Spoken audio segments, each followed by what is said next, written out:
अपने इस वैदिक विज्ञान केंद्र ने मुझे जिस तरह का अवसर दिया है, उस अवसर के लिए मैं अत्यंत कृतज्ञ हूँ। कल हम लोगों ने जो चर्चा की थी लेखन पर, उसके अगले क्रम में आज काल गणना पर हमें चर्चा करनी है। किंतु काल गणना की चर्चा के दरमियान काल विलंब हो गया, उसके लिए पहले तो मैं आप सबसे क्षमा प्रार्थना करता हूँ, क्योंकि कल बहुत लंबा समय लग गया और कुछ दूसरे कार्य थे, तो कुछ समय रात्रि का वहां गया, फिर ये दूसरी प्राथमिकता बन गई। मौखिक शायद मुझे कहना पड़ता है, पर मैंने कहा कि चलो पीपीटीज बनाते हैं तो कुछ दृश्य और श्रव्य दोनों माध्यम हो जाए, क्योंकि काल की भारतीय गणना और काल का सम्मान हमें करना चाहिए। आदरणीय अध्यक्ष महोदय, श्री प्रोफेसर त्रिपाठी जी ने हमें जो समझाया, प्रश्न जो रखे, वो इतिहास के निर्माण के प्रश्न हैं। वो प्रश्न कम से कम 100 वर्षों से भारत के सामने खड़े हैं। जब से इंडस वैली या हड़प्पा की खुदाई में हमें एक संस्कृति मिली जिसे हम आज तक अपना नहीं सके हैं, अपने क्षेत्र पे, हमारे भौगोलिक क्षेत्र में एक संस्कृति प्राप्त हुई और वो आज तक हमारी अपनी बनी नहीं है, तो वो समस्या अभी बनी हुई है और हम लोग समस्याओं का उत्तर खोजते हैं। कल मैंने आपसे निवेदन किया था कि सही प्रश्न पहले निर्मित करने चाहिए और जो गलत प्रश्न हैं उनको फिल्टर आउट, रिजेक्ट कर देना चाहिए। सही प्रश्नों के सही उत्तर देंगे तो नया नरेटिव, सही नरेटिव निर्मित हो जाएगा। काल गणना के संदर्भ में मैं आपका ध्यान छोटी छोटी बातों की तरफ पहले आकर्षित करना चाहूंगा, इन भूमिकाओं से अलग, कि काल गणना के छोटे अवयव क्या है। स्मॉलेस्ट एलिमेंट दिन, जो प्रत्यक्ष है, सूर्य उगता है और फिर अस्त होता है, उदय काल है और अस्त काल है। किंतु आपको मुझे यह बताते हुए बड़ा हर्ष होता है, और जब जिस दिन मैंने पहले अनुभव किया था उस दिन मुझे वो हर्ष हुआ था, और गौरव वही मैं आपके साथ में साझा करना चाहता हूं कि दिन, दिवस, ये पूरे विश्व में इंडो यूरोपियन जो क्लास होती है, ये शब्द कहीं और नहीं बने। जो इंग्लिश का डे है, डे, दिन का पर्याय, यदि आप यूरोप की कल्चर को पढ़ें, जितना प्रकाशित साहित्य है और उनका इतिहास देखें, तो डे का अर्थ दिन नहीं होता था, ईयर का अर्थ ईयर नहीं होता था। तो आप समझ सकते हैं कि वहां की क्या कालगणना रही होगी। Day never meant day, year never meant day. Season होता था ईयर का अर्थ, फिर बाद में बहुत समय के बाद उन्होंने समझा कि ईयर वर्ष होगा। और ये कब हुआ? ईसा की अर्ली सेंचुरीज में, दूसरी या तीसरी शताब्दी, जब रोमन्स डेवलप किए, उस समय पर उन्हें ईयर, वर्ष की माप और वर्ष का आभास हुआ। और भारतीय संस्कृति, ऋग्वेद और उसके शायद पहले भी, क्योंकि ऋग्वेदों का संकलन हुआ कभी ना कभी, उसके पहले से हम संवत्सर कहते चले आए हैं। तो प्रश्न, हमने अपने ऊपर इतने प्रश्न उठा लिए हैं कि अब उन प्रश्नों के दबाव में जी रहे हैं। हमें संशय होता है और हम कई स्रोतों से अपनी बातों को सिद्ध करना चाहते हैं। इसलिए कल मैंने आपसे और एक निवेदन किया था कि प्रति प्रश्न करिए। हर प्रश्न का उत्तर देने की, डिफेंड करने की या खोजने की भी आवश्यकता नहीं है। कुछ प्रश्नों को आप प्रति प्रश्न पर खत्म कीजिए, क्योंकि हम एक आजाद देश हैं, अब हमारी संस्कृति आजाद है। आदरणीय अध्यक्ष महोदय ने एक बात का, उसी बात को मैं थोड़ा आगे बढ़ाना चाहता हूँ। इंडस वैली के बारे में बात की उन्होंने कि वहां की संस्कृति हमारी वैदिक संस्कृति से मिलती है। इतनी मिलती है कि जो सरस्वती के किनारे के शहर हैं और सिंधु के किनारे शहर हैं, उनका उल्लेख ऋग्वेद में है। हमारे पुर और हमारे तीर्थ, खास तौर पे सिंधु नदी के किनारे तीर्थों का जिक्र ऋग्वेद में कई बार आया है। और मुझे हमारे इतिहासकारों ने उस पर ध्यान क्यों नहीं दिया, इस पर थोड़ा हमें दुख होता है। लेकिन कोई बात नहीं, हर समय का एक शुरुआती बिंदु होता है। यदि हमारे तीर्थ इंडस वैली की ऋग्वेदिक तीर्थ, और ऋग्वेदिक आर्यों की परिभाषा क्या है कि वो नोमैडिक थे, बंजारे थे। सेमी नोमेडिक थे, जो कि गांव भी नहीं बसाते थे, लेकिन उनके ग्रंथ में कह रहे हैं कि हमने तीर्थ बसाए हैं सिंधु के किनारे। आप सिंधु तीरे ऋग्वेद के जो इंडेक्स है उसमें खोजिएगा, सर्च करिएगा, आपको बहुत रेफरेंसेस मिलेंगे और उसी से पता लगेगा कि इतिहास की दृष्टि में हमारे भारत में कितनी गंभीरता रही है अपनी जड़ों को खोजने की। तो इसके बाद हम आते हैं कालगणना पर। तो स्टार जो शब्द है, जी नहीं,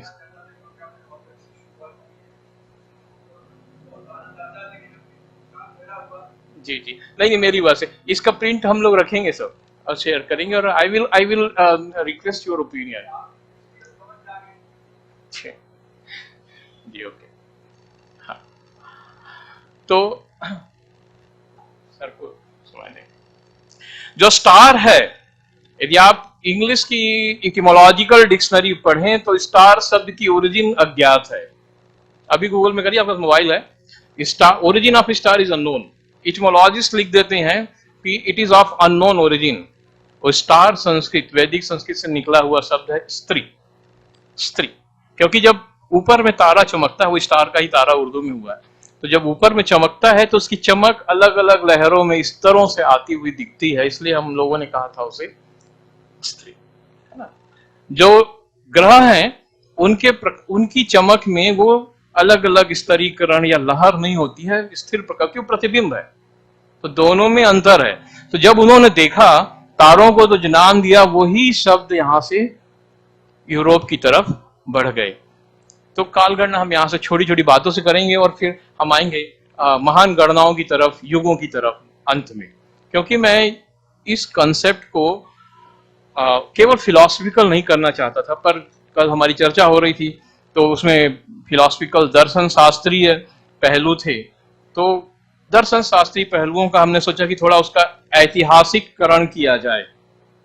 तो उस हिसाब से मैं चाहता हूं कि आप लोग अपने ऋषियों को ऐसे याद करें कि जैसे आज के नेताओं को याद करते हैं। आप गांधी को जानते हैं, नेहरू को जानते हैं, सुभाष चंद्र बोस को जानते हैं, लोकमान्य बाल गंगाधर तिलक को जानते हैं, महामना को जानते हैं, ऐसे ही आप ऋषियों को जाने और उनके कंट्रीब्यूशन के साथ में जाने। इसी, जब मुझे त्रिपाठी जी ने बुलाया तो मेरा उद्देश्य यही था कि जाके हम यही बात करेंगे, साधारण सी बात, क्योंकि हमें सोल्यूशन निकालने हैं। और सोल्यूशन कहां से निकलेंगे?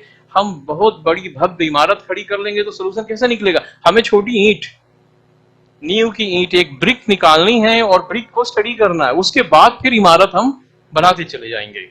तो ये अप्रोच करनी है हमें, डीकंस्ट्रक्ट टू रिकंस्ट्रक्ट। तो थोड़ा सा हम जो है अपनी फिलॉसफी पर, दर्शन पर बात करें। कल दर्शन पर बात हो रही थी, तभी मेरे मन में था कि एक भारतीय दर्शन की जो उच्च अवस्था प्राप्त हुई है काल के संदर्भ में, वो मैं आपके साथ में साझा करूं। उसी में मुझे समय लग गया, क्योंकि इनका हिंदी अनुवाद नहीं था और हमें करना था रात में, तो थोड़ा समय लग गया। ये भृगु के मंत्र हैं जो आप देख रहे हैं, ये भृगु के मंत्र हैं जो अथर्ववेद के 19वें अध्याय के 53 सूक्त में आपको मिलेंगे। 10 मंत्र हैं, 10 में से मैंने 4 उठाए हैं, 5 शायद, और इनको आप ऐतिहासिक परिप्रेक्ष्य में देखिए, है ना।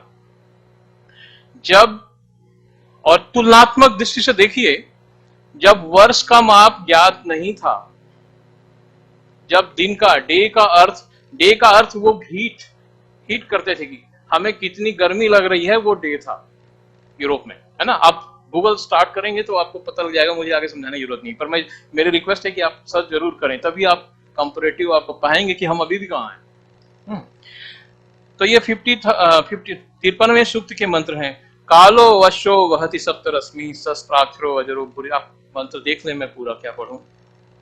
इसमें कहते हैं, इसमें कुछ बात है जो ऐतिहासिक दृष्टि से महत्वपूर्ण है और आध्यात्मिक दर्शन की दृष्टि से भी महत्वपूर्ण है, कि समय वहन करता है एक अश्व की तरह जिसकी 7 रश्मियां हैं, सप्तरश्मि।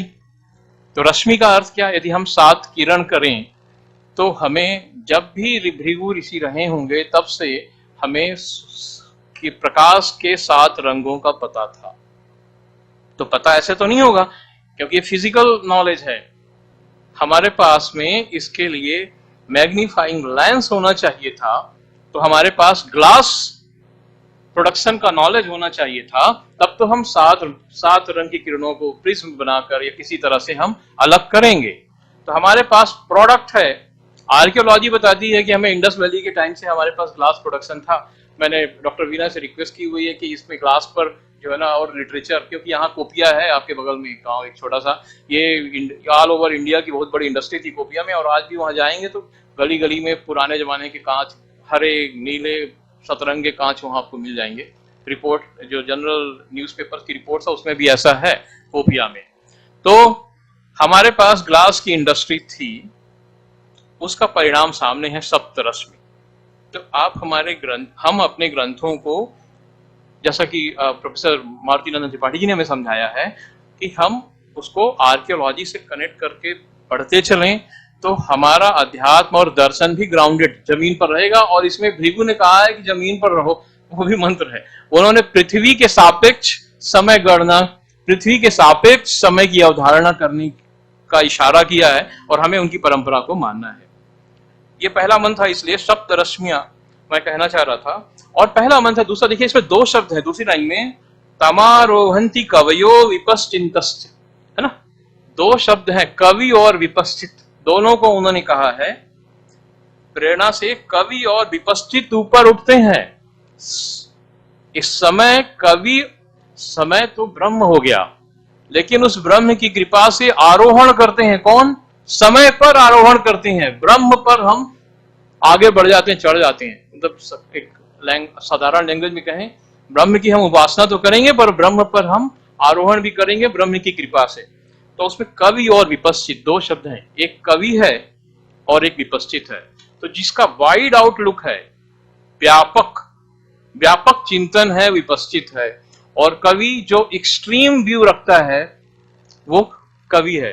कवि जो क्रांत है, मतलब यदि एक एक जैसे सपोज ये प्रकाश है, तो प्रकाश कुछ दूरी तक जा रहा है, उसके बाद नहीं दिखता, तो उसकी जो क्रांत लिमिट है, जहां से इस प्रकाश की दृश्य सीमा समाप्त होती है, उस सीमा तक की स्थिति पर जाकर जो क्रिटिकल एनालिसिस करता है वो कवि है, निरुक्त के हिसाब से। तो मुझे इसको समझने में बहुत समय लगा कि कवि को हम पोएट माने तो दिक्कत हो जाती है, कि फिर तो जितने जगह कवि ऋग्वेद में लिखे गए हैं उनका अर्थ नहीं निकल पाता, ये सब पोएट हो जाते हैं। और जो इंग्लिश ट्रांसलेशन है सारी जगह पोएट है, क्योंकि कवि का अर्थ पोएट ही हम निकालते हैं, है ना, मूल में नहीं थे। क्योंकि जब ज्ञान का विकास हो रहा था, उठ रहा था, तब हर चीज को जानने की जिज्ञासा थी। जिज्ञासा से ज्ञान उत्पन्न होता है। तो उन जिज्ञासाओं की क्रिटिकल लिमिट तक जिन लोगों ने काम किया वो कवि हुए, और जिनका व्यापक दृष्टिकोण रहा कि वो ज्ञान तो मिला, ज्ञान कृपाण की धारा है ना, उस ज्ञान को सबको हमें समाहित करना है, सबके साथ शेयर कर लेना, व्यापक बनाना है, ताकि वो ज्ञान सबका हो जाए।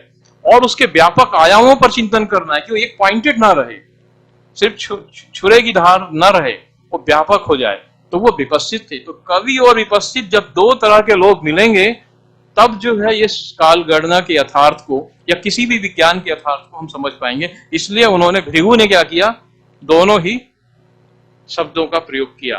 भृगु कवि भी हैं ना, शुक्र ज्योतिष संबंधित है इसे, तो जहाँ शुक्र ग्रह अच्छा होता है, भृगु वो लोग कवि बन जाते हैं, उनमें से लोग सौंदर्य के कवि, रसिक। आगे बढ़ते हैं हम लोग।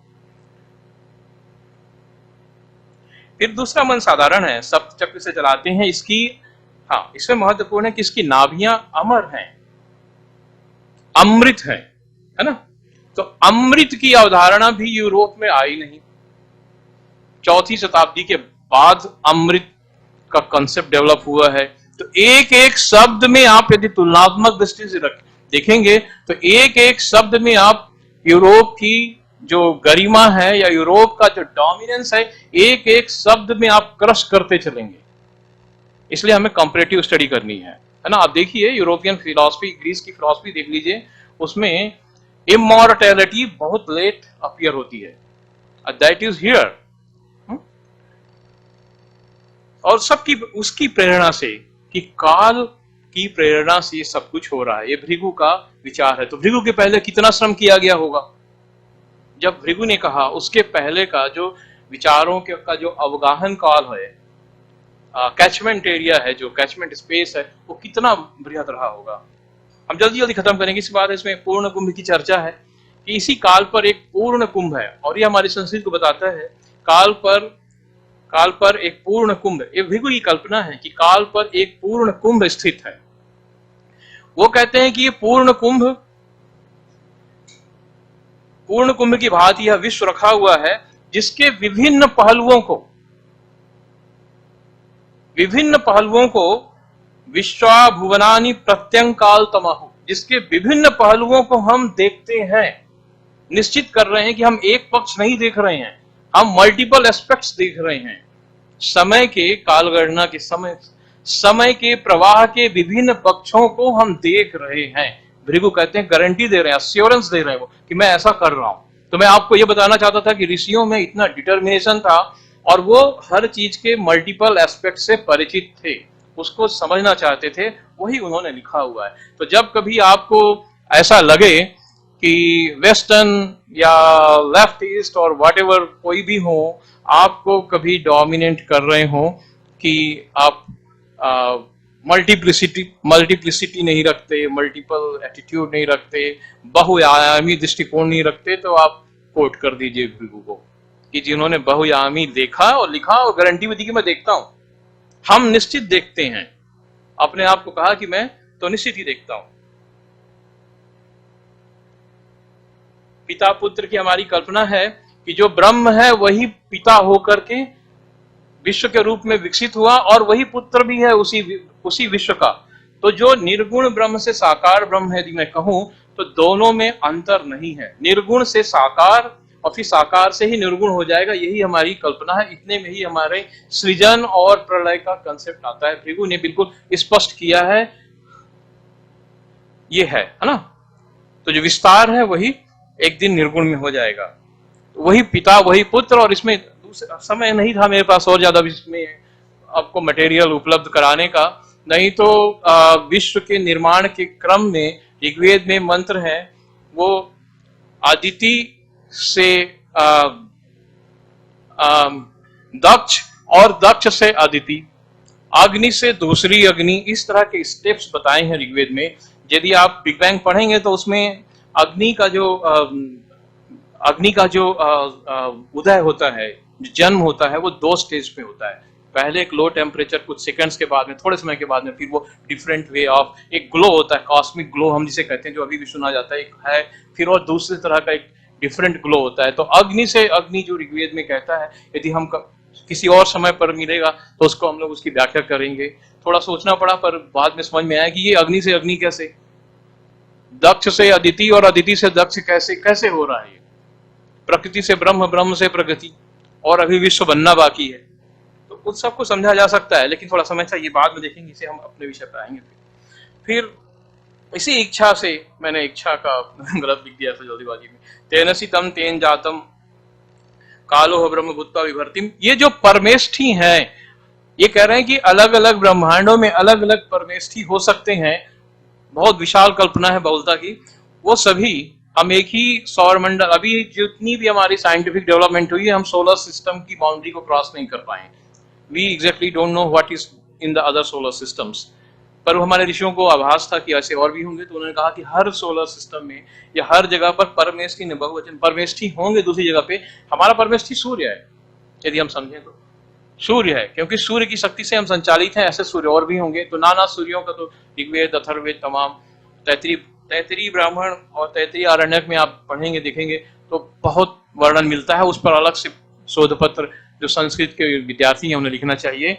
और केवल दर्शन जो है, षड दर्शन, उनकी सीमा में आपको सीमित नहीं रहना है, क्योंकि षड दर्शन वाद है। तो वाद से तो ज्ञान मिलता है, पर वो ज्ञान वाद के संदर्भ में होगा, उसके पहले का विज्ञान कहाँ। यदि आप 6 दर्शनों की सीमा में सीमित रह जाएंगे तो 6 दर्शनों के पहले और 6 दर्शनों के बाद तो बहुत बड़ा विश्व था। लेकिन इसके पीछे मैं समझता हूं कि अंग्रेजों की एक साजिश थी। जब उन्होंने हमारे यहाँ संस्कृत कॉलेज बनाया है और अमेरिका और कलकत्ता में रॉयल सोसाइटी ऑफ बनाई, एशियाटिक सोसाइटी बनाई। तो उन्होंने पाठ्यक्रम को उस समय से ही ऐसे सीमित करना शुरू किया।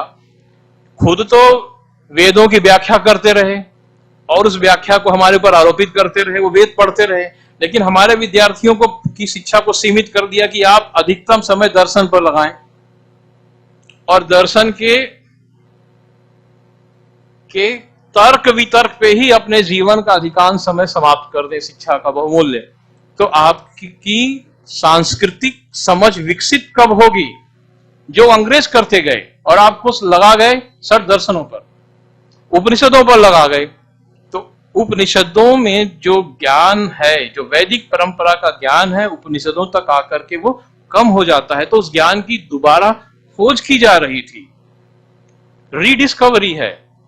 यदि आप पढ़े अथर्ववेद में लगभग सारा ज्ञान सभी उपनिषदों का मिल जाता है ब्रह्म के बारे में, और ब्रह्म के का ज्ञान उपनिषद में हमें बीज में मिलता है कि फल के बीज में है ब्रह्म, वैसे समझो आप, है ना। तो आपको आध्यात्मिक दृष्टि से समझाया जा रहा है, पर ज्ञान को, ये जो हमारा आध्यात्मिक ज्ञान है, इसके सिद्धि के लिए बार बार ऋषि कह गए हैं कि विज्ञान की सहायता लीजिए।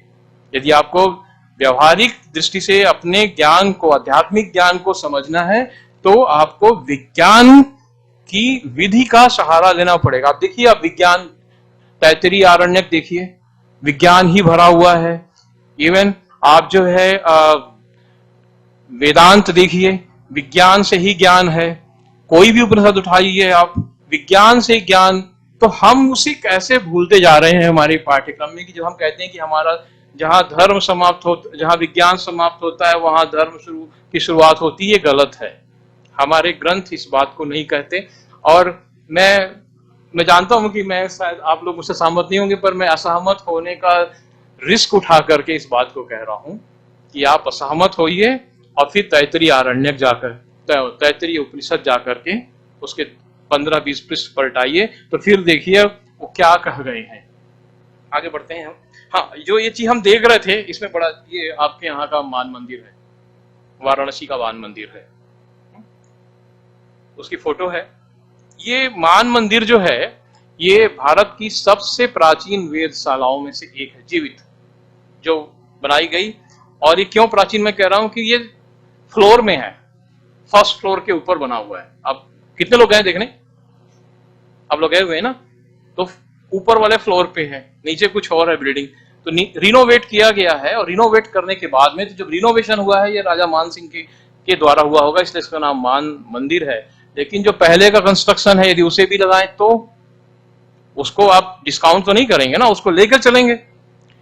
तो इसके बारे में इंटरनेशनल टाइम मैगजीन में तमाम इसके, अच्छा इसमें शायद मान मंदिर का मैंने नहीं की जिक्र किया था, नीचे लिखा हुआ, ओके। जीन फिलियोजेट ने इस पर लिखा, मान मंदिर के बारे में लिखा।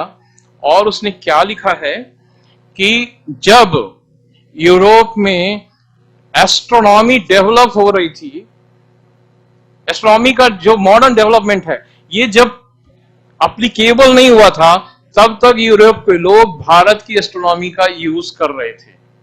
और ये फ्रांसीसी एस्ट्रोनॉमर है। देखिए, इतिहासकारों की एक अलग कैटेगरी होती है, हिस्टोरियंस ऑफ साइंस। तो जो साइंस के हिस्टोरियंस हैं, उनको हमें अपने पाठ्यक्रमों में स्थान देना चाहिए। तो जीन फिलियोजेट 1940 के आसपास से लिख रहा था, 62 में लिखा, 65 में लिखा, 67 में लिखा, फिर 71 में हमारे एक प्रोफेसर थे, अमेरिका में रहते थे, उन्होंने इसको टाइम में, और उसके बाद क्या होती है, एक दूसरे जर्नल में, उन सब जगह में आपकी मान मंदिर के बारे में लिखा। वो बड़े मुश्किल से मुझे उनके पेपर्स मिले, वो पेपर आप साथ शेयर कर सकते हैं। तो आपके पास विरासत है, काशी में वो विरासत छुपी हुई है, जहां से काल गणना को यूरोपियन काल गणना को एक आधार मिलता है। यहाँ कौन कौन से यात्री आए, जहां यहाँ के मान मंदिर में किस तरह से स्टडी की गई है। फिर यूरोपियन कैलेंडर जाके मॉडर्न होता है, क्योंकि उनका कैलेंडर तो आज तक, ये जो कैलेंडर हम यूज कर रहे हैं एस्ट्रोनॉमिकली गलत कैलेंडर है, अंग्रेजी वाला कैलेंडर आज भी गलत है, और तब भी गलत था। तो एक समय ऐसा आया कि उनके साल में 240 दिन हुए, 1600-1700 के बीच, फिर 400 दिन भी हुए कुछ वर्षों के दौरान। तो यदि आप पढ़ेंगे वहां का इतिहास, तो आपको बड़ा अजूबा आएगा। मैंने कुछ लिखा है अपने इस पेपर में, जो जहां से फोटो ली है, देखेंगे आप। एनीवे, अब हम अपने विषय पर आते हैं। कंपैरेटिव बात करता हूं मैं, तो कंपैरेटिव बात यहाँ भी है कि साल में 12 महीने हैं, 12 चक्र हैं। ये हमारी हमारी ऋषियों की दृष्टि में जब समय का मापन होगा तो 12 महीने हैं। तो 12 मंथ का कंसेप्ट एक चक्र है, चक्र में 12 महीने हैं। ये कंसेप्ट भी यूरोप में डेवलप नहीं हुआ, ये एक कंसेप्ट भी डेवलप नहीं हुआ। यूरोपियंस क्या कर रहे हैं कि भारत ने ये ज्ञान कहां से लिया? मेसोपोटामिया, बेबीलोनियन, सुमेरियन संस्कृति से लिया। और त्रिपाठी जी, प्रोफेसर तिवारी जी थे, मैं उनके सामने बात करना चाह रहा था। दोनों में अंतर है, हमारे और उनमें, सुमेरियन में क्या अंतर है? और वो अंतर एक शब्द का है ज्योतिष के संबंध में, और उस शब्द से इतिहास लिखा और बदला जा सकता है क्या? उनकी जो काल गणना है वो 6 पर बेस्ड है, 6 पर, 660 है ना, इस पर है। लेकिन उनकी लैंग्वेज में 6 के लिए 6 ही शब्द है। 6 के लिए षट जो हमारा होता है ना, वही शब्द है। तो यदि उनकी कालगणना भारत आ रही है तो उनका शब्द हमारे पास आएगा उनके मूल आधार को डिनोट करने के लिए। लेकिन गया क्या है? संस्कृत का शब्द गया है बेबीलोनियन एस्ट्रोनॉमी के बेस पे, क्योंकि हम 12 और 10, हमारी दशमलव पद्धति थी, डेसिमल सिस्टम था, 12 के आधार पर हमारी गणना हो रही है, वो 6 को लेके बैठे। तो 6 भी उन्होंने हमसे लिया हुआ है। इसलिए हिस्ट्री के साथ में लिंग्विस्टिक्स हमें थोड़ी सी ऐड करनी चाहिए, तभी आप कंप्लीट हो पाते हैं और फिर अकाट्य बन जाते हैं, है ना। उनका 1 2 3 हमसे अलग, 8 9 10 अलग, 6 हमारा है। पर मुझे काफी समय हो रहा था तो शायद वो मैंने दिखाना भूल गया हूं आपको। अब हम आगे बात करें, मूल विषय पर आ जाते हैं और 10 आई थिंक 5-6 स्लाइड्स में इस मूल विषय करेंगे। देखिए, 3 बातों को हमें समझना है। 3 बातें, हमारे पास 3 तरह के काल गणनाओं के सिस्टम हैं, 3 तरह की युग व्यवस्था है, 3 तरह के संवत्सर हैं, और तीनों में विभिन्नताएं हैं। उन विभिन्नताओं को हमें जान करके फिर हमें अपना वैदिक पथ जो है उसे एक्सेप्ट, स्वीकार करना है। एक कालगणना आप जानते हैं युगों की, कल युग, द्वापर युग, त्रेता युग, कृत युग, सतयुग। लेकिन यही एकमात्र कालगणना वैदिक युग में नहीं थी, है ना। एक है जो आप तमाम वेदों में पाएंगे, वो पंचवर्षीय युग है, और उसका हमें पंचांग का ग्रंथ अवेलेबल है हमारे पास है, लगध का वेदांग ज्योतिष। पंचवर्षीय युग है, आपको पता होगा। कितने लोगों को पता है विद्यार्थियों में? बस आप लोगों को नहीं? तो 5 years yuga system was prevalent in India for a good length of time, है ना। लगध का जो पंचवर्षीय युग सिस्टम है वो था। उसके बाद, क्योंकि हमारे ऋषि बहुत थे, कल हम बात कर रहे थे 414 ऋषि थे, और हर ऋषि प्रगतिशील होता है। वो एक विद्यार्थी अपना, उसको मैंने काम दिया हुआ तो दिख नहीं रहा है, तो कि आप पाणिनि की धातुओं से गति की धातुएं निकालो और देखें हम कितने प्रगतिशील थे, पता लग जाएगा। तो उसने बहुत काम किया बेचारे ने, 4-5 दिनों में शायद वो कंप्लीट हो गया होगा। तो कितनी धातुएं हैं? जितनी उसने हमें दिखाई थी 187, 187 routes only for the movement, the progress. गति में प्रगति भी जोड़ दें तो, है ना। और ज्यादा है तो शायद कंप्लीट कर लिया होगा, कल उसे देखेंगे क्या किया हुआ है। इससे क्या पता लगता है कि यदि 100 200 रूट्स, और रूट्स से जब शब्द बनेंगे तो कितने हजार लाख हो जाएंगे। तो यदि आपके 1770 धातुएं है ना कुल, तो उसमें से 200 धातुएं यदि करीब हमारी गति को 4000 धातुएं, ओके 3700, हाँ आप बताएंगे।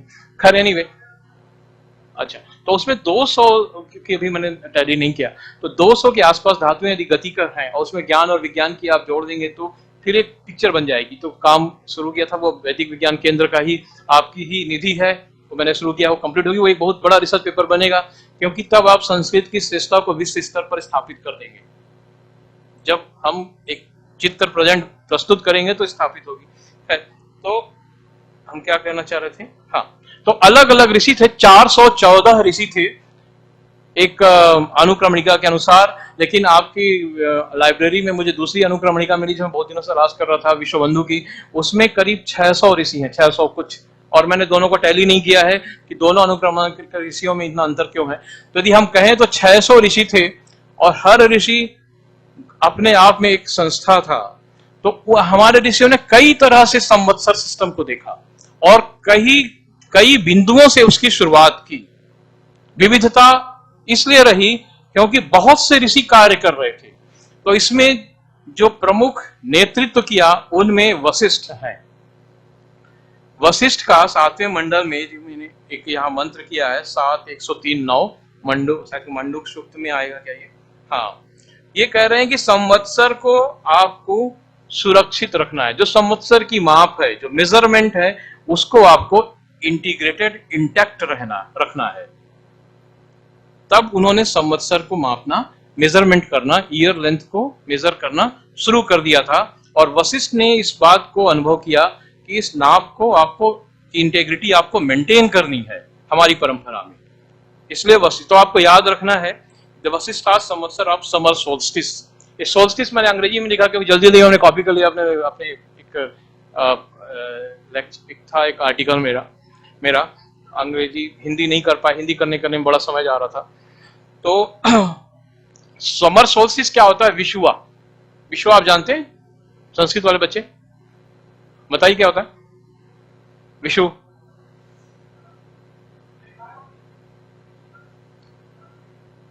रेखा होती है।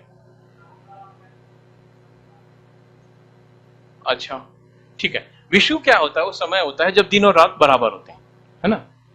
वही बताया ना? हाँ, तो जब दिन और रात बराबर होंगे तो विषु का ज्ञान हमें ऋग्वेद में हो चुका था और वशिष्ठ को ये मालूम था।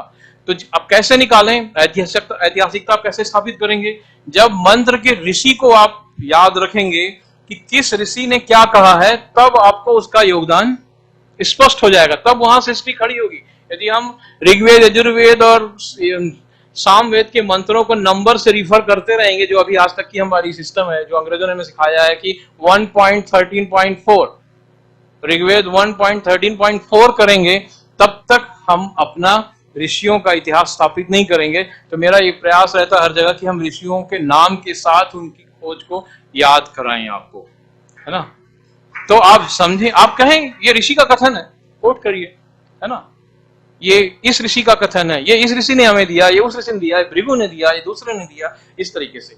तो ये उन्होंने कहा कि year has been understood to talk first about samvatsar that has its beginning in the summer solstice। कह रहे हैं कि जब इस बहुत तेज धूप हो रही है, बहुत तेज गर्मी है, हाईएस्ट पीक पर चला गया है सूरज, तब इन्होंने अपना संवत्सर स्टार्ट किया। एक तो विषु था, नहीं, एक संपात था, दूसरा विषु था। संपात है ना, दो होते हैं। संपात क्या होता है?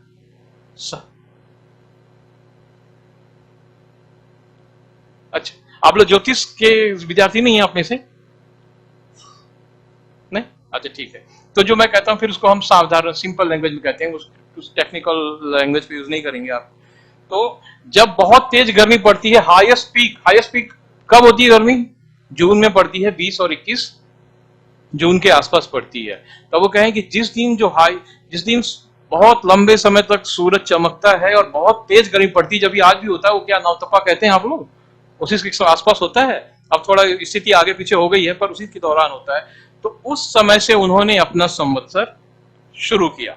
अब इसकी पुष्टि कैसे होगी? पुष्टि दूसरे ऋषि से हो जाती है। दूसरे ऋषि हमारे सुनासेप अजीगर्थ, इन्होंने उसको कोरबरेट कर दिया जो वशिष्ठ ने कहा। इन्होंने कहा कि ये ऐसा दिन है, एक कल्पना की उन्होंने, और इस कल्पना में आपको एक और दूसरी हिस्ट्री है। अजीगर्थ ने कहा कि आकाश में एक स्तूप है। अब स्तूप तो बुद्धों से जुड़ा हुआ है ना? बौद्ध धर्म के साथ में जुड़ गया हमारा स्तूप। तो क्या बौद्ध धर्म के पहले स्तूप नहीं था? बन रहा था, है ना? ये आपके सामने में प्रमाण है, स्तूप थे। तो स्तूप का आकार कहते हैं ये कि वनस्य ऊर्ध्वम स्तूपम आकाश में एक स्तूप बनता है, ऐसा उन्होंने बिल्कुल विजुअलाइज करके बता दिया, और उस स्तूप के टॉप में क्या है, सूरज है, और उसमें नीचे, और वो बंधा नहीं है, स्तूप जो है ना किसी किसी तरह से फिजिकली बंधा नहीं किसी के साथ में, वो आकाश में बना हुआ है, लटका हुआ है। अब समझिए किस तरह से वो समझाना चाह रहे हैं अजीगर्त अपने स्टूडेंट्स को, विद्यार्थियों को। और नीचे की तरफ मतलब उल्टा है, नीचे नाम स्थूल, स्थूल ऊपरी, नीचे से ऊपर उसमें एक जो है एक खंभा भी है, स्ट्रेट है। वो बताना चाह रहे हैं कि जो सूरज है वो जहां पर ऋषि है वहां से बिल्कुल स्ट्रेट सर के ऊपर है, और उसकी कल्पना की कि आप स्तूप समझिए और उसके बीचों बीच एक सेंटर समझिए जो ऊपर से नीचे की तरफ आ रहा है। ये मंत्र में पढ़ा है, इस मंत्र को आप खोज लीजिएगा डिटेल में तो आपको स्वयं अर्थ समझ में आएगा। तो उन्होंने समझाया, उन्होंने बताया कि सूरज हमारे बिल्कुल टॉप में है, जो 21 जून को होता है, आप जानते हैं, है ना। तो ये जो सबसे बड़ा दिन है हमारा 21 और 22 जून का, उसका नॉलेज स्पष्ट हो गया, उसका उन्होंने जियोग्राफिकल चित्र बना दिया और आपको समझा दिया। ये एक संवत्सर है जो शुरू हो रहा था, ये संवत्सर हमारे वैदिक युग का है। अब हमारे इतिहास की समस्या क्या है, लगध का जो वेदांग ज्योतिष मैंने कहा, वो आप लोग पढ़ेंगे हिस्ट्री ऑफ एस्ट्रोनॉमी में, ज्योतिष के जो विद्यार्थियों के संस्कृत में भी आप पढ़ेंगे। और ज्योतिष के बारे में अपने यहाँ BHU से इतनी बढ़िया किताब छपी है, संस्कृत में है। अब मैं संस्कृत उतनी नहीं जानता हूँ, पर उस किताब को पढ़ के ही मेरा कंसेप्ट क्लियर हुआ है। 125 रुपए की किताब है, और वो एक बच्ची आती है यहाँ पे, वसुधा, तो वसुधा के पिता क्या भट्टराई है ना, तो आपके यहाँ एक संस्कृत के प्रोफेसर थे, KP भट्टराई मुझे लग रहा है, ऐसा कुछ नाम है। उन्होंने संस्कृत का साहित्य नहीं, ज्योतिष का साहित्य, या भारतीय संस्कृत में ज्योतिष का साहित्य, उसको संस्कृत में नाम से किताब लिखी, चौकम्बा से छपी हुई है। आप पूरे वर्ल्ड में उसके लेवल की कोई दूसरी किताब नहीं पाएंगे। उसका हिंदी में अनुवाद हो जाए, अंग्रेजी में अनुवाद हो जाए, तो उससे अच्छा कुछ नहीं। उन्होंने 100-125 पृष्ठों में वैदिक काल से लेकर के और आपके आधुनिक 18वीं-19वीं शताब्दी तक का पूरा इतिहास भर दिया संस्कृत में। उसे पढ़िए, उस आपको कहीं आरण्यक नहीं खोजने, कहीं उपनिषद नहीं खोजने, कहीं ब्राह्मण ग्रंथ नहीं खोजने, सब कुछ कंपाइल कर दिया, सबको एक्सप्लेन कर दिया। उसी में मैंने देखा कि हमारे ऋषियों ने तो एक तारे को नाम दिया एक वचन में, तारों के समूह को अलग नाम दिया, फिर तारों के पूरे विक्षेप को उन्होंने, तब जाके नक्षत्र बना। तो ऐसे एक एक चीज का नामकरण ऋषियों ने किया। महाभारत के श्लोक उन्होंने कोट किए हुए हैं। आप बस देखते जाइए और फिर समझते जाइए, देखते जाइए और समझते जाइए। आपको हमारे लेक्चर की जरूरत नहीं, किसी और विद्वान के लेक्चर की जरूरत नहीं, खुद विद्वान बनेंगे, खुद लेक्चर देंगे आप लोग।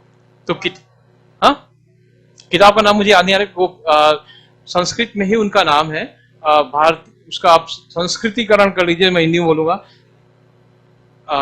KP भट्टराई है, ऐसा उनका नाम है ना। हाँ, चौखंबा पब्लिकेशन छपी हुई है यहाँ के चौखंबा से, है ना। आपको कहेंगे कि मुझे यहाँ के BHU के प्रोफेसर की बुक चाहिए तो वो आपको मिल जाएगी, अदरवाइज मेरे पास है, मैं आपको देख कर बता दूंगा, है ना। मैं जो भी कह रहा हूँ, हमारे पास लिटरेचर रहता है सारा कुछ। तो क्योंकि हम खतरनाक बात करते हैं कभी कभी ना, तो हमें काउंटर कोई पूछे तो क्या करेंगे, तो अपने टूल्स औजार लेके चलना पड़ता है ना।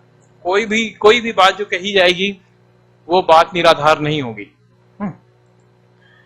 अच्छा, तो ऑब्जर्वेशन ऑफ समर सोल्स्टिस, मैंने कहा हम विषय से इधर उधर भटके ना। मैंने आपको ये कहा है, आपसे ये निवेदन किया है कि वशिष्ठ ने समर सोल्स्टिस बेस संवत्सर ईयर मेजरमेंट का कंसेप्ट रखा, जिसे अजीगर्त ने जिसको इंडोज किया, उसका समर्थन किया। ठीक है, ये क्लियर हुआ है। एक बात, वशिष्ठ और अजीगर्त, है ना, ये दो नाम आप याद रखेंगे। देखिए, सुनासेप अजीगर्त, ये सुनासेप वही है आपके क्या घाट है यहाँ पे, हाँ, सुनासेप की कहानी मालूम होगी आपको, नहीं पता है? नहीं मालूम? अरे हरिश्चंद्र घाट की कहानी से जुड़ा है ये ऋषि जो है ना, जुड़े हुए हैं वहां पर। वही सुनासेप है, जिसको फिर कोई उसने ना पिता ले रहे थे ना कोई और ले रहा था, विश्वामित्र ने लिया। उसी ऋषि ने वो ऋषि बन के उसने इतनी बड़ी बात कही कि उसी ने स्तूप की कल्पना की हवा में। अब आते हैं लगध के ज्योतिष पर, क्योंकि जो हमारा इतिहास है एस्ट्रोनॉमी का, इसमें लगध की ज्योतिष का कनेक्ट वैदिक या वेदांग ज्योतिष से स्थापित नहीं होता। ये है जो भी प्रकाशित लिटरेचर है, इसमें ये बात है कि लगध ने एक ग्रंथ लिखा वेदांग ज्योतिष, और उस वेदांग ज्योतिष के सूत्र हमें वैदिक साहित्य में उपलब्ध नहीं कराए गए, है ना। ये एक समस्या का बिंदु है, ये एक गैप है। वो गैप अभी नहीं रहेगा, क्योंकि जो हमने बात की वशिष्ठ की, तो वशिष्ठ ने जो कल्पना की थी, लगध ने उसको मॉडिफाई किया हुआ है। समर सोल्स्टिस वशिष्ठ और अजीगर्त का, और विंटर सोल्स्टिस लगध का। तो उसने लगध ने क्या किया, समर सोल्स्टिस से शिफ्ट कर दिया विंटर सोल्स्टिस पे। तो एक बड़ा दिन और एक छोटा दिन, अलग अलग समय होते थे उसके, क्योंकि हर साल हमारे ईयर की जो लिमिट है, जो ईयर की अवधि है, वर्ष की अवधि है, हर वर्ष 20 मिनट छोटी होती जाती है।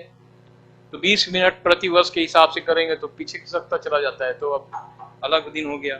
तो लगध ने विंटर सोल्स्टिस बेस मॉडिफाई कर दिया और उसका मैथमेटिकल मॉडल, पूरा पंचांग बना कर दिया हमें, है ना। तो ऋषियों को आजादी है कि वो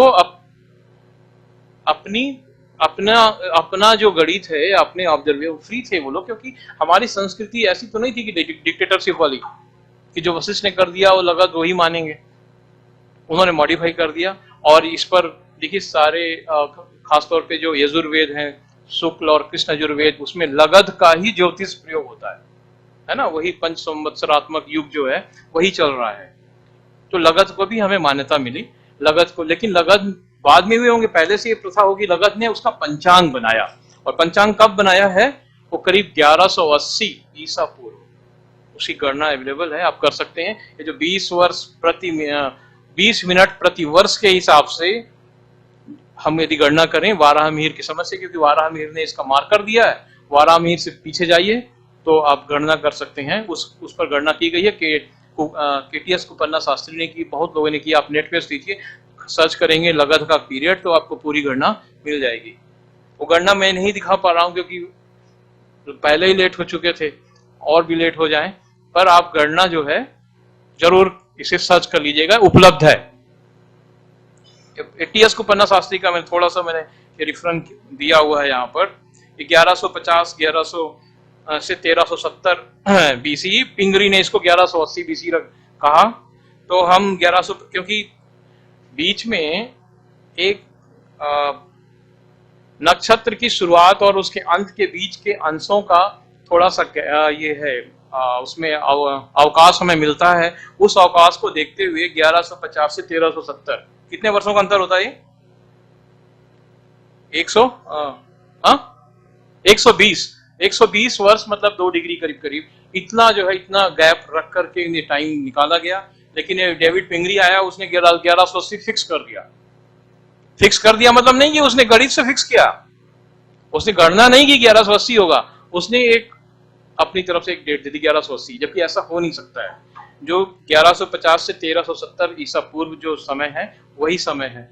अब देखिए इसको आर्यन माइग्रेशन कल के विषय के संदर्भ में, जब हमारा पंचांग बन गया था, पंचांग हायर मैथमेटिक्स मांगता है। जब हमने ट्रिग्नोमेट्री डेवलप कर ली, ज्योमेट्री डेवलप कर ली और पंचांग बना लिया कब? 1200 में लिखित में, और इसके पहले से परंपरा चली आ रही होगी कुछ समय पीछे से, तो 300-400-500 वर्ष तो इसको भी लगे होंगे पंचांग बनने में, ठीक है। तो क्या ऋग्वेद उसके बाद में लिखा गया? उसके बाद तो नहीं लिखा जा सकता, तो 1200 ईसा पूर्व तो हो नहीं सकता, है ना। तो इसको क्योंकि वेस्टर्न भी मानते हैं, और वो लगध के वेदांग ज्योतिष को ऋग्वेद के कालखंड से जोड़ते नहीं है, तो उन्होंने आपको एक बहुत बड़ा औजार दिया है कि जब भी काल गणना की बात आए या वैदिक युग की बात आए, तो आप शुरुआत करिए कहां से? लगध से शुरुआत करिए, क्योंकि लगध की जो गणना है, लगध का ये टाइमिंग है, वो डिस्प्यूटेड नहीं है, डिस्प्यूटेड नहीं है, लगध यूनिवर्सली एक्सेप्टेड है। तो 1200 में पंचांग बन रहा है और लगत के पंचांग का रेफरेंस ऋग्वेद में नहीं है, ऋग्वेद क्योंकि पीछे लिखा गया है, तो ऐसे ही कट जाती बातें। तो आपको ऐसे थोड़ा तार्किक निकालनी पड़ेंगी बातें। हाँ, वेदांग ज्योतिष में श्राविष्ठा से नक्षत्र से शुरुआत होती है। जब श्राविष्ठा नक्षत्र के दिन सूर्य श्राविष्ठा नक्षत्र पर आता है तब इसकी शुरुआत होती है। और पंच सिद्धांतिका में जो लिखा हुआ है वाराहमिहिर ने, ये पुनर्वसु नक्षत्र का लिखा है।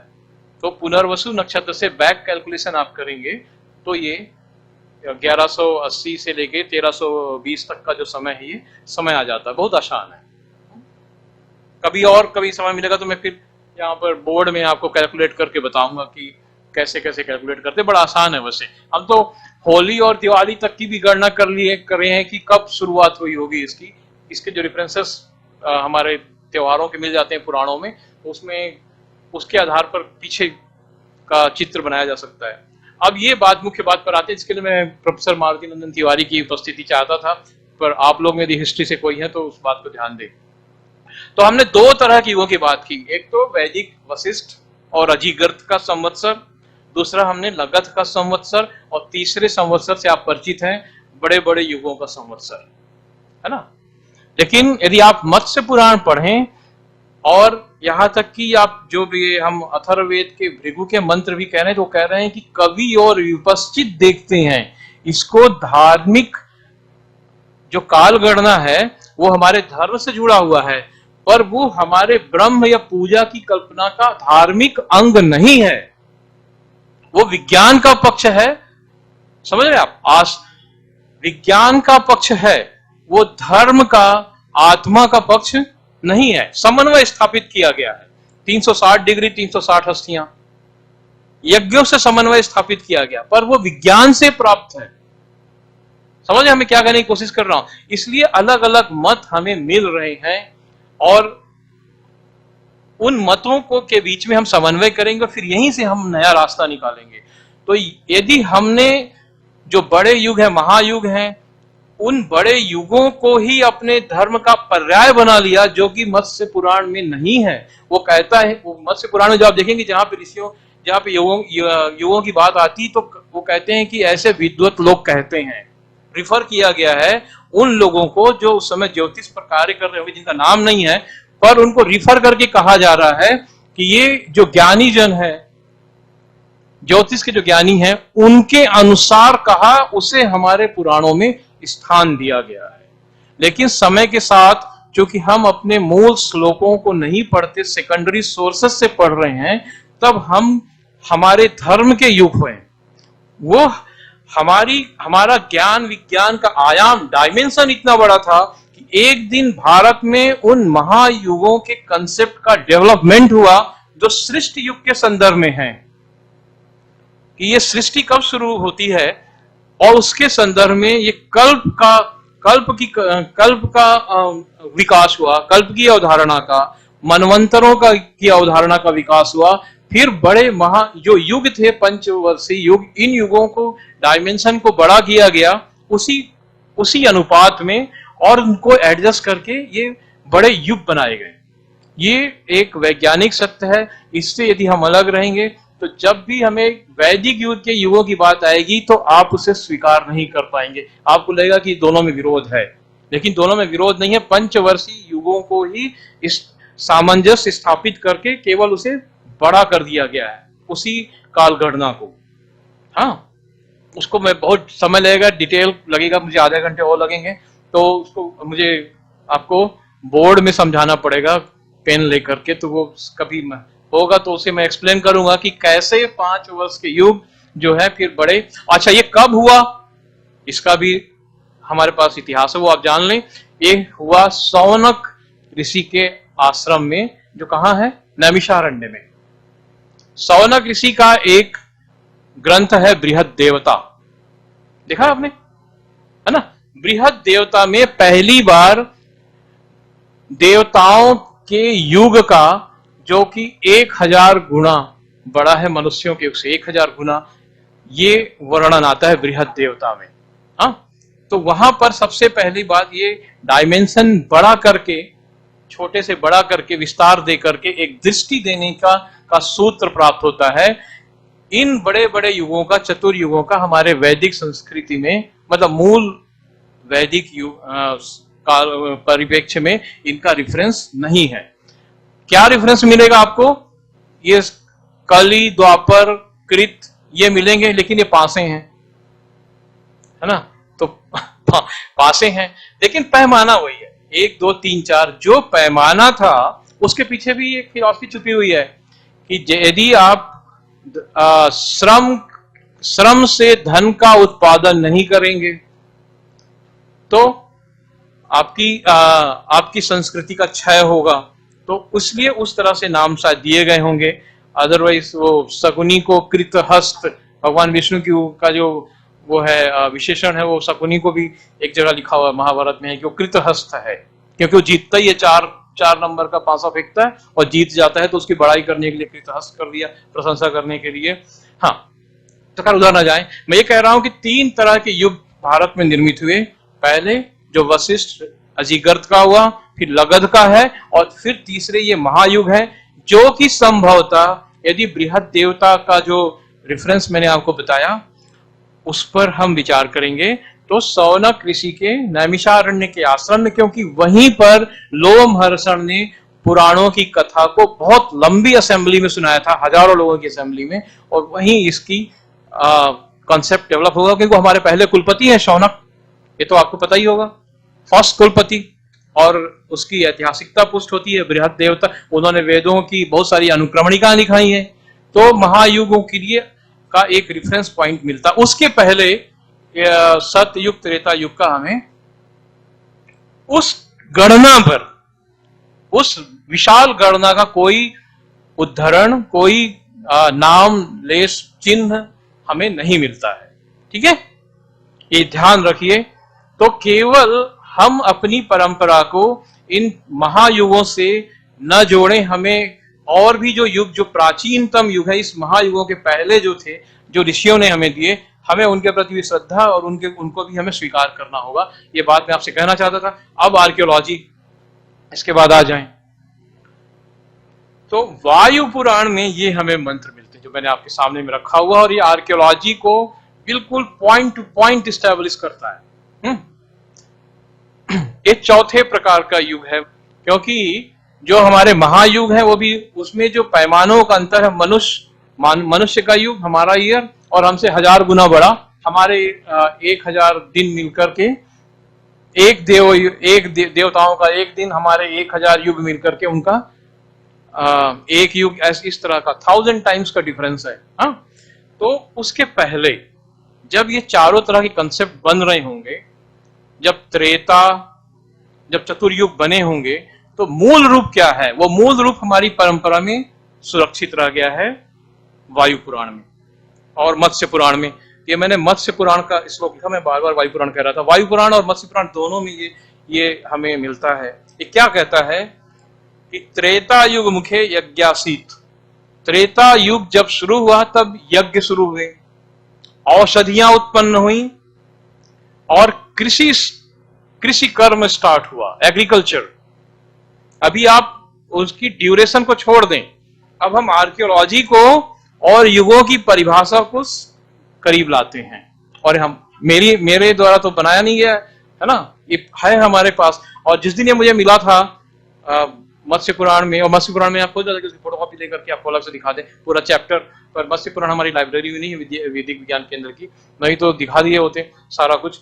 तो ये मेरे पास रह गया था मोबाइल में, वही मोबाइल की फोटो है आपके पास। तो औषधियां उत्पन्न हुई, मतलब देखिए कि जब आइस एज था, तब आइस एज में हमारे उत्तर भारत में गंगा के मैदान में बड़े बड़े पेड़ नहीं थे, बड़े बड़े जंगल नहीं थे, यहाँ पर छोटे पौधे होते थे। ये आप देखेंगे आम के बड़े पेड़ ये नहीं होते थे, आइस एज में हो नहीं सकते थे। तो ये जो छोटे पौधे हुए वो औषधियां हैं। औषधियां क्या, जिनमें फल लगते हैं, झड़ जाते हैं, वो औषधियां हैं। अभी औषधियों को आप दवा मत समझिए, है ना। औषधियों की वो परिभाषा हम लेंगे जो मनुस्मृति में और उसके पीछे दूसरे वैदिक साहित्य में दी गई है। वो कहते हैं कि 1 वर्षी जिनका जीवन होगा, उस पाए फल लगे और झड़ गए वो औषधियों में आए। तो इस तरह के जो पौधों की जो या वनस्पति की जो कैटेगरी, वनस्पति फिर दूसरी है, वनस्पति में लकड़ी आ गई, औषधियों के बाद में वनस्पतियों का विकास हुआ। तो जब औषधियां तैयार हुई वो कौन सी अवस्था हो सकती है, ये पीरियड हम आर्कियोलॉजी देखेंगे तो आइस एज एंड होगी और होलोसीन का जो पीरियड है, आइस एज का अंतिम समय जब आ रहा है तब ये औषधियां तैयार हो रही हैं, तब ये इन्वायरमेंट तैयार हो रहा है, तब एग्रीकल्चर हो रही है। आपके क्षेत्र में जो पॉलन एनालिसिस हुई है बहुत जगह पे, ये पॉलन एनालिसिस 14,000-15,000 बीसी को, ईसा पूर्व के समय को इंडिकेट करती है जितनी है। और एक और कहते हैं फाइटोलिथ, क्या कहते हैं आप बताएंगे सर? हाँ, तो ये फाइटोलिथ की जो भी एनालिसिस हुई है चौपनी मंडो वगैरह में, सब 15,000, 16,000, 14,000 इस समय रेखा को रिफर कर रही है। वही पीरियड है जब औषधियां और वनस्पतियां यहाँ बहुत मात्रा में तैयार हो रही थी। तब ये कह रहे हैं त्रेता कब होता है? त्रेता जब यज्ञ हुए, यज्ञ के लिए हमें औषधियां चाहिए, वनस्पति चाहिए, यज्ञ के साथ कृषि चाहिए, नहीं तो फिर यव कहां मिलेगा? यव मतलब समझते हैं जौ, है ना? आपको जौ चाहिए हवन करने के लिए, जब जौ नहीं होगा तो फिर त्रेता कहां होगा? तो इतना सटीक इन्होंने आपस में इंटीग्रेट किया हुआ है आर्कियोलॉजी को और युग सिस्टम को कि त्रेता, और ये भी लिखा है कि हमारे पास में कृत युग का इतिहास उपलब्ध नहीं है। इसी मत्स्य पुराण में कहते हैं कि कृत युग में मनुष्य का कोई इतिहास नहीं था, क्योंकि संस्कृति कहां थी? तब नदियों के किनारे और गुफाओं में थी। तो केव, गुफाओं में जो गुफा मनुष्य रह रहा था वो पुष्ट होता है, उसके बाद में एग्रीकल्चर करने के लिए बाहर आता है, गांव बसते हैं त्रेता में, नगर नहीं, गांव बसे, कृषि उत्पादित हुई, औषधियां हुई, यज्ञ शुरू हुआ। ये 4 विशेषताएं त्रेता की हैं, और ये त्रेता आइस एज के एंड से हमें मिलता है। उसके पहले का कृत युग, क्योंकि तब व्यापार नहीं था, तब धर्म का क्षय नहीं था, सब लोग जो भी जड़, पेड़ों की जड़ वगैरह होती, कंद मूल, है ना, मूल खाते थे, या तो शिकार करते थे, है ना। तो शिकार करने का भी हमारे ग्रंथों में कहीं कहीं पर उदाहरण आता है। अभी हम लोग शाकाहारी हो गए क्योंकि हम सभ्य हो गए हैं, हमने शिकार करना बंद कर दिया है, तो हमें लगता है कि जो लोग मांसाहारी हैं या शिकार कर रहे हैं तो हम उसको अधार्मिक समझते हैं, पर वो ग्रेजुअल डेवलपमेंट है। हमने क्रमशः सभ्यता के साथ हमने मांसाहार करना बंद किया है। हमने समझा कि जब हम लोग शाकाहार कर सकते हैं, बिना किसी की किलिंग के अपने भोजन की व्यवस्था कर सकते हैं, तो हम क्यों किलिंग करें? तो वो हमारी विकास का, हमारी श्रेष्ठता का प्रतीक है। लेकिन ऐसा नहीं है कि जब कृषि नहीं थी तब क्या करते रहे होंगे, है ना। तो इस तरीके से आप रखें अपनी बातों को, और यही सत्य है क्योंकि यही लिखा हुआ मिल रहा है। तब जो है कोई भी मतवाद का हो, कोई भी लेफ्ट हो, राइट हो, यूरोपियन हो, कोई भी हो, आप सबको आराम से जीत सकते हैं जो आपके पास रेफरेंसेस हैं। तो त्रेता हो गया। प्रतिष्ठितायाम वार्ता में लिखा ग्राम बने। इसके बाद पूर्व बनते हैं, वर्णाश्रम आता है। जब श्रम का division of the labour start हो जाता है, तब वर्णाश्रम, और ये द्वापर युग, त्रेता युग के अंत में ये वर्णाश्रम की व्यवस्था होती है। क्योंकि जब एग्रीकल्चर बहुत बढ़ गई, कुछ लोगों के पास में खेत हुए, कुछ लोगों को खेतों में काम करना पड़ा तब, और जनसंख्या कम थी, और सब लोग जो है वर्ण आश्रम के सब लोग एक ही स्रोत से उत्पन्न हुए, है ना। ऋग्वेद में एक मंत्र आता है कि वो सब लोग बहुत उसको रिफर करते हैं, 9वें मंडल का पवमान सूक्त का मंत्र है कि उसमें एक जो है वैद्य है, एक ऋषि है, एक परिवार का सदस्य एक वैद्य है, दूसरा श्रमिक है, और वो जो घर की जो कन्या है वो कपड़े बुन रही है। तो एक ही परिवार के लोग अलग अलग व्यवसाय में हैं, है ना। तो वर्ण से परिवार का विभाजन या व्यवस्था का निर्माण इस तरीके से नहीं हुआ था जिस तरीके से हम आज देखते हैं। कई वर्णों के लोग एक ही परिवार में हो सकते थे, वहां से शुरू हुई वर्ण व्यवस्था आगे किसी भी रूप में विकसित हो गई। हम उसे कभी संतुलित कर सकते हैं, यदि कर पाएंगे तो करेंगे, जो हमारी जहां तक, या नहीं तो आपस में एक अच्छा विचारों का संबंध स्थापित कर सकते हैं, है ना। एक ही स्रोत के सारे लोग हैं, एक ही स्रोत से उठे, उसी में से कोई जनजाति हो गया और कोई ज्यादा सभ्य रहा तो और दूसरे क्लास में रूपांतरित हो गया, पर एक ही सोर्स से भारत के सारे लोग आए। और इसमें के सतपथ ब्राह्मण में इसमें और भी कहानियां लिखी हुई हैं। तो ये द्वापर में पूर्व बनते हैं, त्रेता युग के अंत में जो है ये हमारा वर्णाश्रम व्यवस्था बनती है, फिर ग्रंथ बनने लगते हैं। ये सब हुआ, फिर इसकी एक संख्या मिल जाती है हमें। ये संख्या मैंने लिखी है और संस्कृत के विद्यार्थी पढ़ें जरा कि संख्या क्या कहती है आपको। 63 सहस्त्राणी। ये कह रहे हैं मत्स्य पुराण जब लिखा जा रहा है तब की संख्या है, तब वो लिखने वाले कह रहे हैं कि हमारी संस्कृति की चारों युगों की अवधि कितनी है, 36,000 वर्ष है। और ये आर्कियोलॉजी और पैलियोंटोलॉजी और जितनी भी हमारी पैलियोग्राफी, जो भी पैलियोलॉजी जो भी हैं, वो सारी इसके साथ में कवर्ड क्या कॉरेस्पॉन्डेंस में है, संगति में है। विज्ञान जो आधुनिक विज्ञान कह रहा है वही हमारा पुराणों में सुरक्षित एक हिस्सा भी कह रहा है ना, क्योंकि इसमें महायुग भी है। तो महायुगों के बारे में आपको मत्स्य पुराण में देखना है कि जब वो कह रहे हैं कि ये विद्वत जनों द्वारा पाया गया है ना, वो ईश्वर प्रदत्त नहीं है, वो हमने अपनी प्रतिभा से पाया हुआ है। आपको उस रूप से वैज्ञानिक दृष्टि से हमें युगों को समझना है, और वो वैज्ञानिक दृष्टि वही है जो हमारे ग्रंथों में अभी भी सुरक्षित है।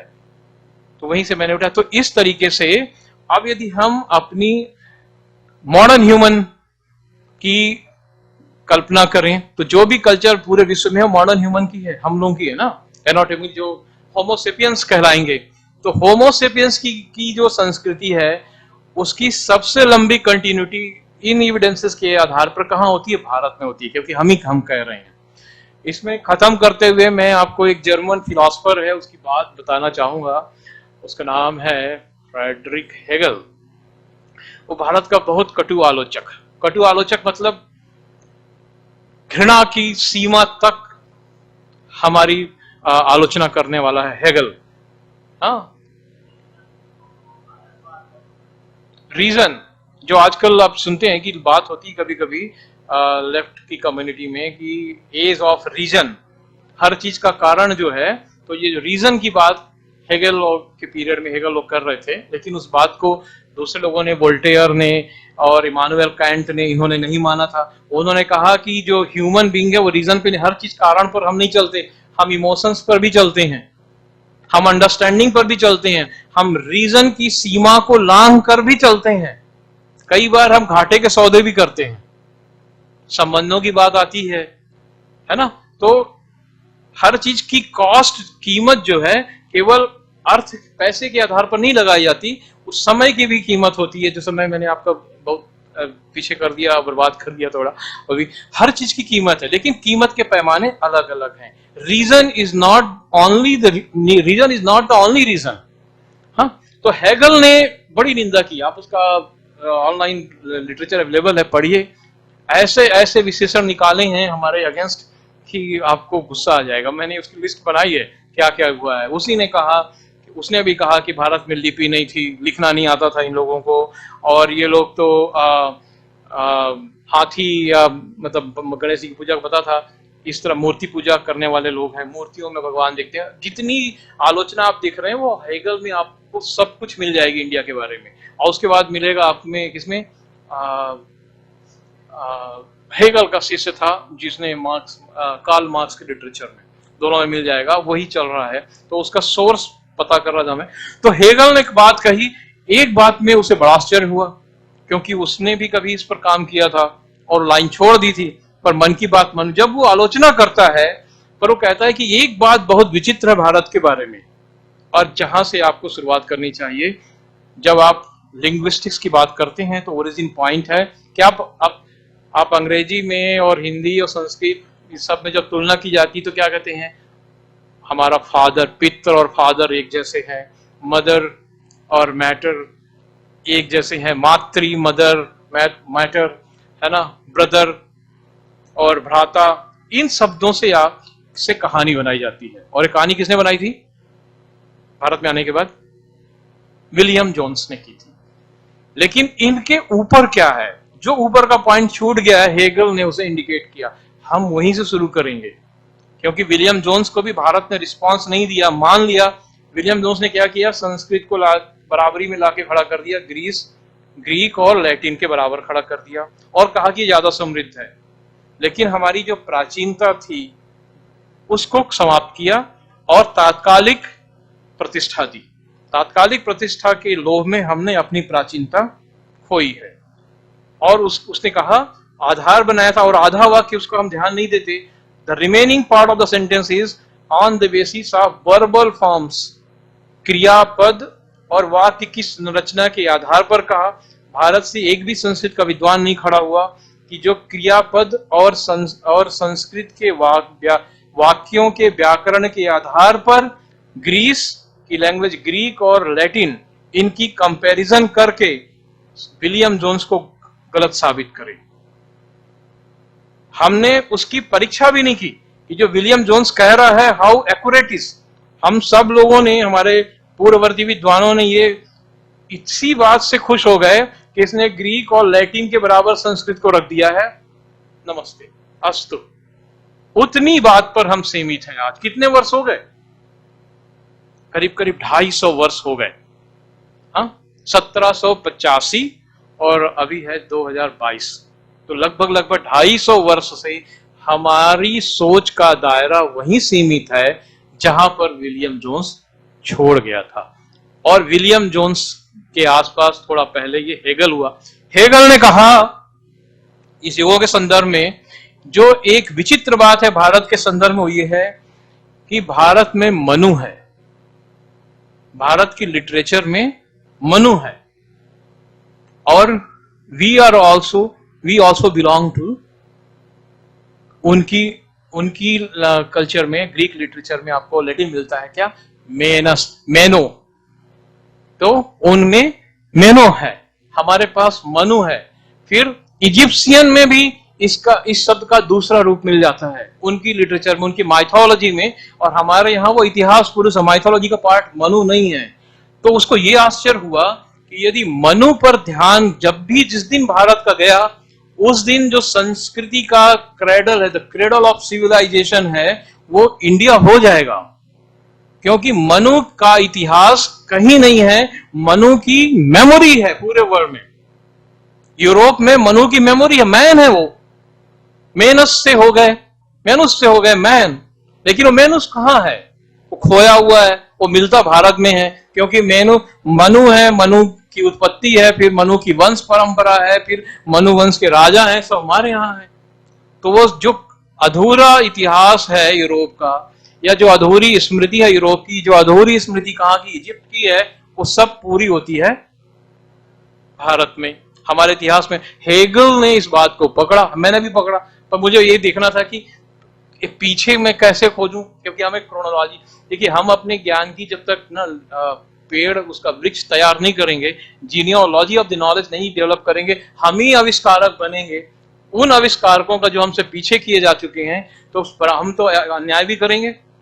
एक तरफ तो आप जब ईश्वर की पूजा करते हो, संकल्प लेते हो ना, तब आप अपने ऋषियों को स्मरण करते हैं कि भाई ये वाला मंत्र उनका है, उस मंत्र से हम पूजा कर रहे हैं। और उसी वक्त जब ज्ञान के मामले में एक आपके सीनियर प्रोफेसर ने पहले कुछ खोज के रखा है और आप दूसरा पेपर लिखेंगे, तो उसके पेपर को रिफर नहीं करेंगे, उसके नॉलेज को ले लेंगे और उसके रिसोर्सेज जो यूज किए रिसोर्सेज को रिफर कर देंगे।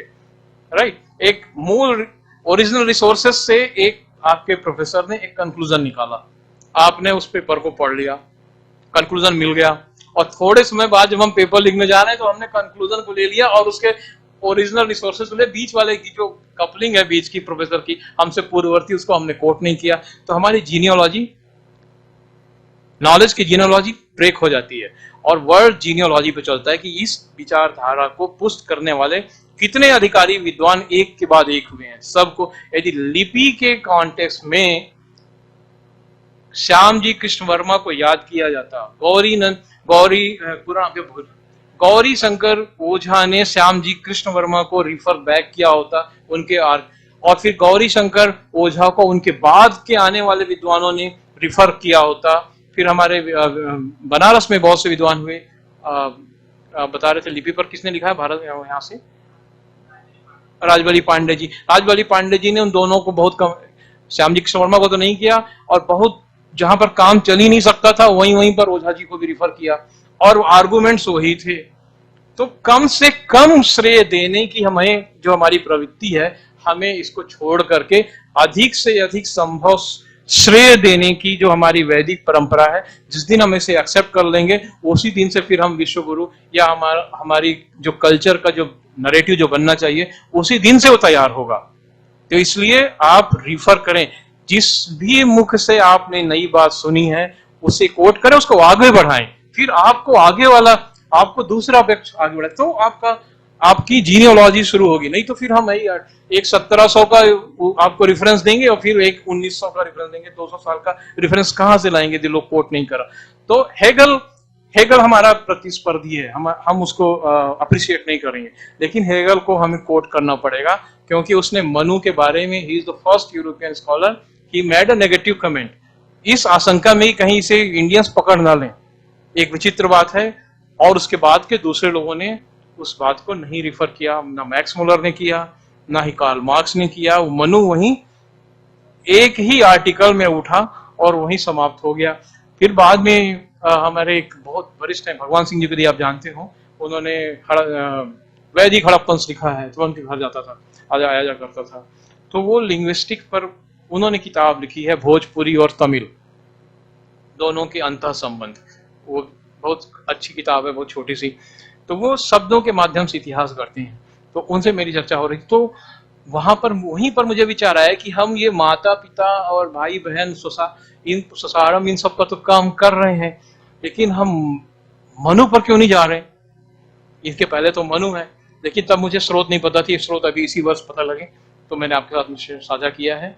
तो देखिए, तो वहां से हम शुरू करेंगे। लिंग्विस्टिक्स हम विलियम जोन्स से भी शुरू नहीं करेंगे, हम हेगल से शुरू करेंगे। विलियम जोन्स को पर आकर के एक उसको माइलस्टोन, एक स्टेज पर आके उसको एक विराम देंगे, इस तरीके से। तो आप ये जो युग मैं बताना चाह रहा था वो इसी मत्स्य पुराण तक लाने, और 3 तरह के कैलेंडर, 3 तरह के युगों की कल्पना जो हमारे वैदिक और लेटर वैदिकेज्म की गई, उसे आप समझ सकें, यही मेरा उद्देश्य था। इसकी गणित समझाने का अभी आज संयोग नहीं था, कभी फिर बाद में देखेंगे, या मैं कोई आर्टिकल पब्लिश करूंगा तो उसमें एक्सप्लेन करने की कोशिश करूंगा। पर ये जो बोर्ड का काम है, चाक और पेन का काम है कि कैलकुलेट करके दिखा दें, उसको वर्बली कैसे दिखा सकते हैं ज्यादा, तो आप देख लेंगे तो आपको समझ में आ जाएगा। नहीं तो आप खुद करिए कि 1 डिग्री 71 ईयर्स, एक अंश जो है 71 वर्ष में जो है हम पीछे जाते हैं according to the precession of equinox. तो उस बेस पर आप कल्पना गणित करते जाइए कि कितने नक्षत्र पीछे हुए। 13.20 डिग्रीज का 13 मिनट 20 सेकंड का जो है ना, ये हमारा एक नक्षत्र होगा। 1 मिनट का, 1 सेकंड का, 1 मिनट का, 1 डिग्री का आपको पता लग गया है। तो कैलकुलेट करेंगे तो बैक कैलकुलेशन पॉसिबल है। पर एक उदाहरण आपको चाहिए होगा तो आप देख लीजिए। हाँ,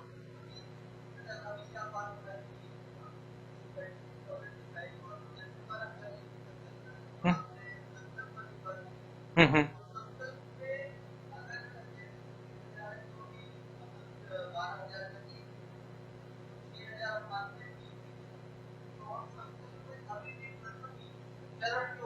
उसमें देखिए, मैं बता रहा हूं आपको, अब ये देखना पड़ेगा कि क्या यही संकल्प वैदिक युग में चल रहा था।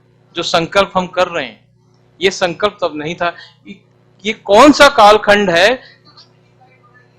हाँ, ये संकल्प कब निर्मित हो रहा है, हमें ये देखना पड़ेगा। वही हमारी जीवन रेखा है। तो वो संकल्प जहां तक मैं समझ पाया हूं कि वो शौनक का जो कालखंड है, क्योंकि शौनक के कालखंड तक ऋषियों का कालखंड लगभग समाप्त हो चुका था। आर्ष एक शब्द आता है, आर्ष। तो जो आर्यों की जो नेक्स्ट, ऋषियों की जो नेक्स्ट जनरेशन है, वो आर्ष है। वो खुद ऋषि नहीं है ना। तो जब वो ऋषि मंत्रों को दृष्टिगत करना बंद हो गया था, मंत्रों का निर्माण बंद हो गया था, लेकिन उसकी बहुत इमीडिएट मेमोरी थी, आर्ष परंपरा हुई, उनको ज्ञान था क्योंकि वो देख रहे थे। तो आर्ष परंपरा का भी जब अंतिम समय आता है, जब वो आर्ष भी तिरोहित होता है, तब ये बीच में जो अनुक्रमणिका वगैरह बनती है, शौनक का कालखंड आता है, तब हमारा संकल्प बना होगा कि क्योंकि उस संकल्प में हम वैदिक देवताओं के मंत्र कम पाते हैं, हमें अवतारों पर आधारित संकल्प प्राप्त होते हैं, है ना। तो अवतारों की प्रतिष्ठा देवों के रूप में जब स्थापित हुई, वो वैदिक कालखंड के बाद का समय है। उस बीच में ये संकल्प बने, ये सदैव से प्रारंभ से नहीं है, क्योंकि जिनमें जिनमें हम यदि हम कृष्ण, भगवान कृष्ण से संबंधित संकल्प करें तो कृष्ण के बाद ही बनेंगे ना। कृष्ण के मंत्र भी कृष्ण के जन्म के बाद ही बनेंगे, उसके पहले तो नहीं बन सकते। ये शब्द थे, राम की कल्पना थी, है ना। हाँ हाँ, साइक्लिक नोट है हमारा।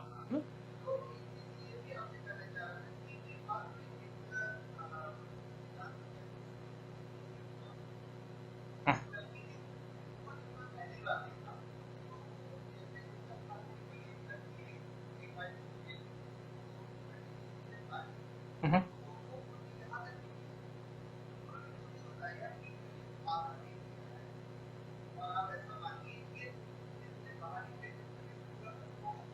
अब ये तो एक विश्वास है, उसको तो आर्कियोलॉजी के सर बताएंगे कि मूर्ति अपने आप कैसे मतलब निकल, या बड़ी हो सकती है या निकल सकती। बड़ी हो सकती है कि जमीन नीचे की धंसती चली जाएगी तो मूर्ति बड़ी होती हमें दिखती चली जाएगी ना, कंपेरेटिवली। तो उस पर बात की जा सकती है इस तरीके से। एक बात मैं एक लाइन की और करके फिर से समाप्त करूं, क्योंकि समाप्त होने का, और मैंने कहा था 15-20 मिनट खत्म कर देंगे तो लगभग डबल हो गया समय। कल्प क्या है ना। कल्प कल्पना बता रही है कि कल्पना से बना हुआ है, लेकिन कल्प क्या है। यहीं के एक ज्योतिषी थे, नाम का भूल रहा हूं मैं, कमल नाम याद आएगा तो बताऊंगा। उन्होंने संस्कृत में 17वीं सेंचुरी में किताब लिखी है, उनके हिसाब से जो समझाया और जो मैंने कैलकुलेट किया और फिर बाद में मॉडर्न कैलकुलेशन से टैली किया, तो जो बात होती है कि कल्प क्या होता है। सूर्य जो इस सौर मंडल गैलेक्सी की सर्कल का, एक सर्कल का पूरा चक्कर लगाता है, गैलेक्सी का पूरा, ब्रह्मांड का पूरा एक चक्कर लगा रहा है, तो ये जो अवधि है वही महायुगों के कल्प की अवधि है, बराबर आता है। और अभी हम किसमें हैं, द्वितीय आर्ध, दूसरे हाफ में, सेकंड हाफ में है, परार्ध में है। तो आधा चक्कर सूर्य लगा चुका है, आधा और लगाना है। तो इसलिए एक कल्प जब पूरा हो जाएगा तो जहां से चले थे वहीं पहुंच जाएंगे। तो सूर्य का, हमारी आकाश गंगा का के, सूर्य द्वारा हमारी आकाश गंगा का लगाया हुआ एक चक्र एक कल्प है। अब इसमें प्रलय होगा कि नहीं होगा, कहा नहीं जा सकता, शायद हो, है ना। तो बस इतना ही, बहुत बहुत धन्यवाद। अगेन की बहुत समय लगा और मैं तैयार नहीं था आज, हमारी तैयारी करने में थोड़ी सी कमी, क्योंकि दूसरे कामों में समय लग गया था। ओके, धन्यवाद।